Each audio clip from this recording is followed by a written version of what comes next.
गदाधरानुग्रहेण ते यान्ति परमां गतिम्। तुलसी मञ्जरीभिश्च पूजयेद् विष्णुपादुकां तस्यालवालतीर्थेषु पिण्डान् दध्याथाक्रमम्। आज के इस वीडियो में आपके लिए एक विशेष सूचना है, तो अंत तक इस वीडियो को जरूर सुनिएगा। गरुड़ पुराण में पूर्ण पुरुषोत्तम भगवान श्री हरि नारायण पक्षीराज गरुड़ से श्राद्ध, दान आदि विषयक महात्म्य सुनाते हुए ये कहते हैं कि हे खगेश्वर, पितृभक्ति से प्रेरित होकर पुत्र को 1 वर्ष के अनंतर ही गया श्राद्ध करना चाहिए। गया श्राद्ध करने से पितृ भव सागर से मुक्त हो जाते हैं और भगवान गदाधर की कृपा से वे परम गति को प्राप्त होते हैं। गया के विष्णुपद तीर्थ में तुलसी की मंजरी से भगवान विष्णु की पादुका का पूजन करना चाहिए और उसके आलवाल आदि तीर्थों में यथाक्रम पिंडदान करना चाहिए। हरे कृष्णा।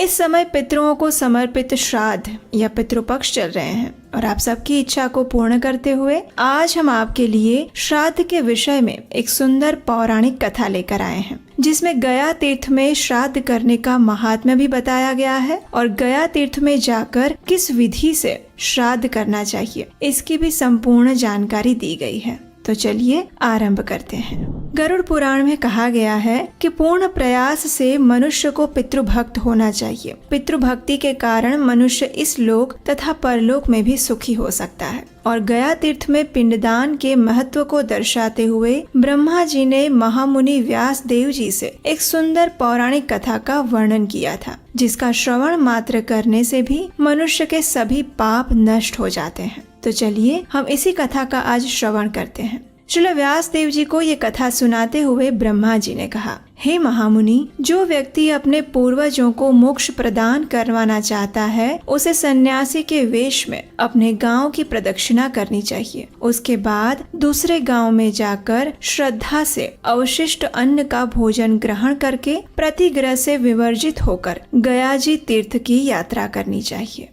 गृह चलित मात्रस्य गयायां गमनं प्रति स्वर्गारोहण सोपानम पितॄणां तु पदे पदे।